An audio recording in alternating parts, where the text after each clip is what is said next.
C'est une folie. L'ONU, la CPI, l'OMC, l'OMS, etc., ça c'est fini.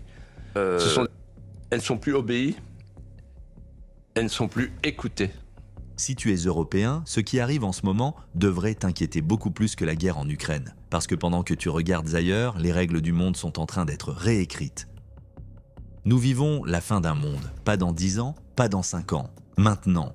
Et l'arrestation d'un président en pleine capitale étrangère en est le symbole. Eh bien, l'Europe est en train de payer cette erreur de conception.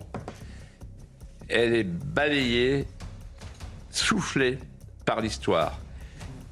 Cette phrase n'est pas celle d'un complotiste, elle est de Philippe de Villiers. Et quand on regarde ce qui vient de se passer au Venezuela et ce que Macron prépare en Ukraine, on comprend que quelque chose de beaucoup plus grave est en train de commencer. Nicolás Maduro a été arrêté à Caracas, transféré aux États-Unis, accusé de narcoterrorisme et de crimes contre l'humanité. Qu'on l'aime ou qu'on le déteste n'est pas la question. La vraie question est, depuis quand arrête-t-on des chefs d'État comme des chefs de cartel ? Officiellement, le Venezuela est devenu un narco-État. Officieusement, c'est beaucoup plus grave, le droit international classique est en train de mourir sous nos yeux. Pendant des décennies, on nous a expliqué que la souveraineté protégeait les dirigeants. Ce n'est plus vrai. Il existe un autre droit, le droit pénal international, Eichmann, Klaus Barbie, Pinochet, et si on avait pu arrêter Hitler en 1938, on l'aurait fait. Le message est simple. Quand un régime est jugé criminel, il n'y a plus de sanctuaire. Ce qui change aujourd'hui, c'est que ce principe devient un outil de puissance.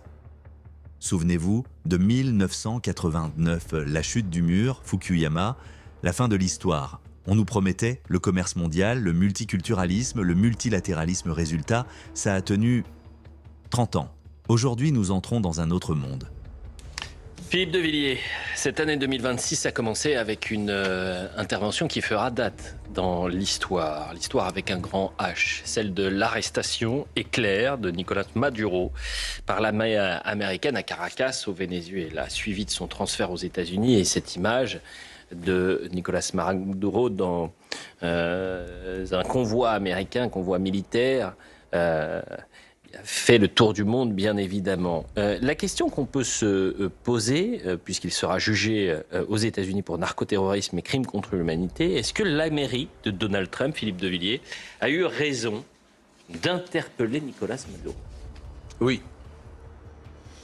Pourquoi?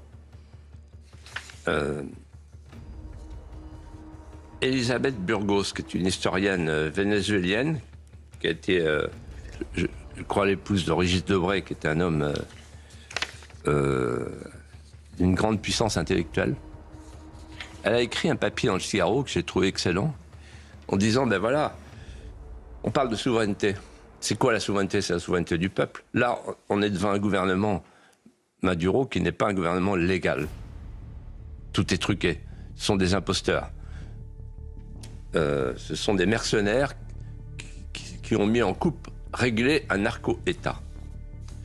Mais allons plus loin.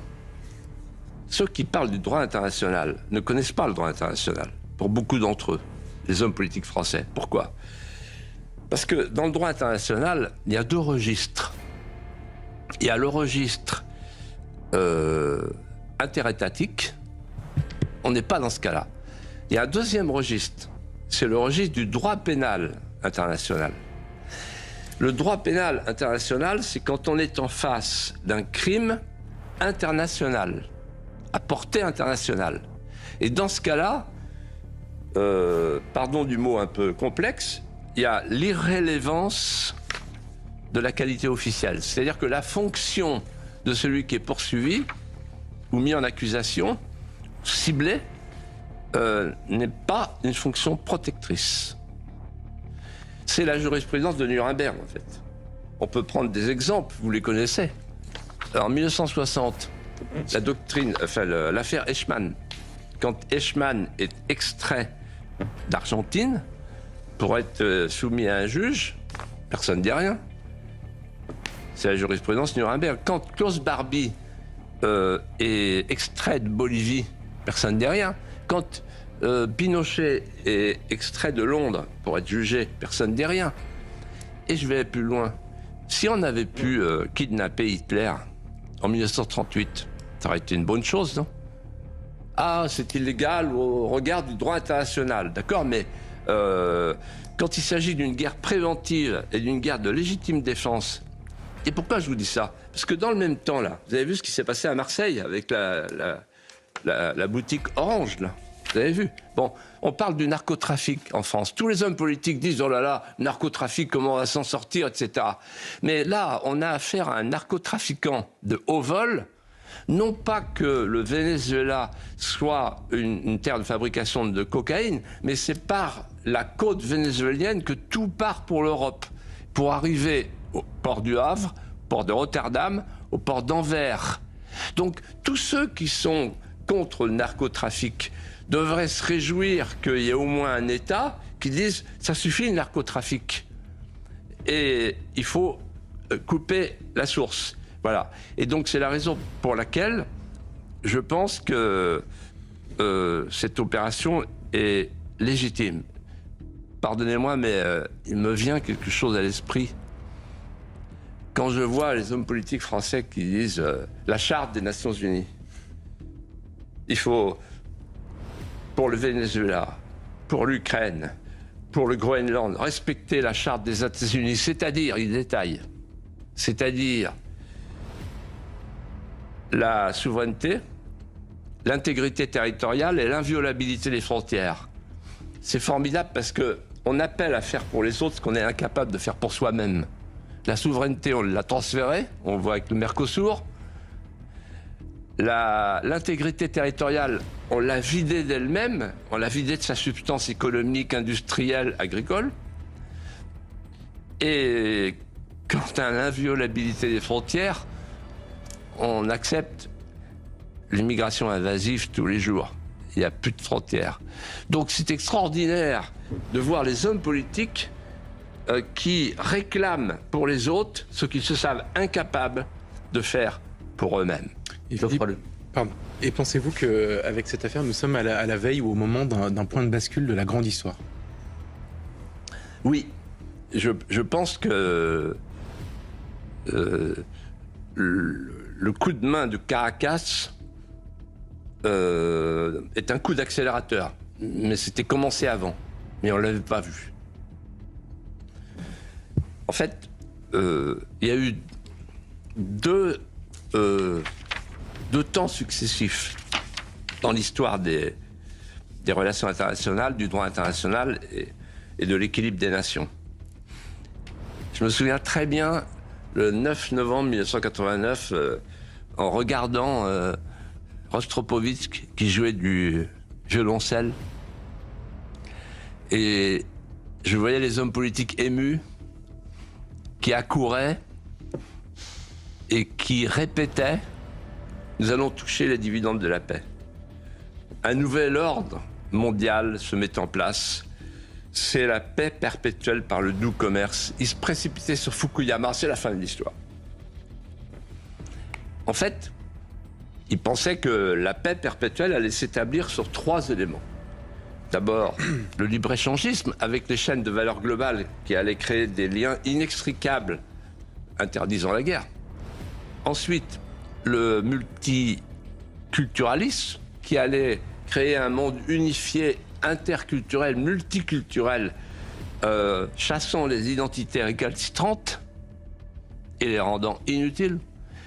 Et troisièmement, le multilatéralisme, c'est-à-dire l'idée d'un état de droit international qui allait gérer les conflits à la place des nations elles-mêmes. Donc plus de nations, plus de frontières.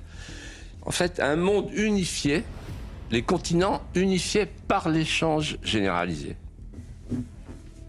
Ça a marché, mais pas très longtemps, parce qu'on arrive à la 2e étape, au 2e temps. Et ce temps, on est en train de le vivre. Tout est chamboulé. Et qu'est-ce qu'on est en train de vivre? 4 phénomènes nouveaux qui changent la donne. Premier phénomène nouveau, le retour des États-puissances, le retour des logiques de puissance, le retour à un ordre néo-westphalien pour parler comme Kissinger. C'est-à-dire qu'en fait, les Américains voudraient reprendre le gros bâton de Theodore Roosevelt pour régler le problème de l'Amérique. Les Turcs rêvent de l'Empire ottoman. Les Les Iraniens rêvent de l'Empire perse et les Russes rêvent de l'accès aux mers chaudes. Deuxième phénomène nouveau, c'est le partage du monde en zones d'influence, avec 3 zones d'influence qui mutualisent le droit de veiller sur leurs étrangers proches. C'est-à-dire qu'il y a la doctrine Monroe pour l'Amérique, l'hémisphère occidental, comme dit Trump. Il y a la doctrine Catherine II pour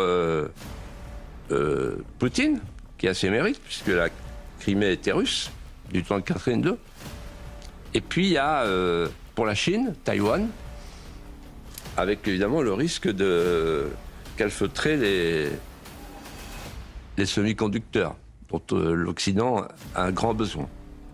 3 zones d'influence, avec qui poussent derrière les BRICS, le Sud global, qui prend sa revanche sur le traité de 1494, traité de Tordesillas, qui avait partagé le monde par un méridien entre les Portugais et les Espagnols.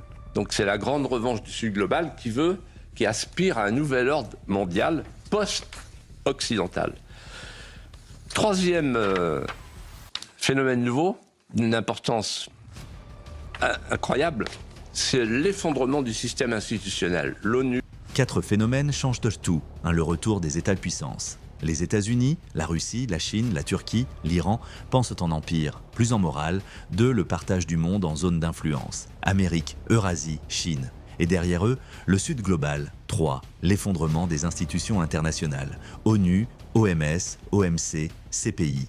Plus personne n'obéit vraiment. 4, et surtout, le trou noir européen. L'Europe n'a jamais été conçue comme une puissance. Elle a été conçue comme un marché, pas de stratégie, pas de souveraineté, pas d'armée. Résultat, elle est soufflée par l'histoire.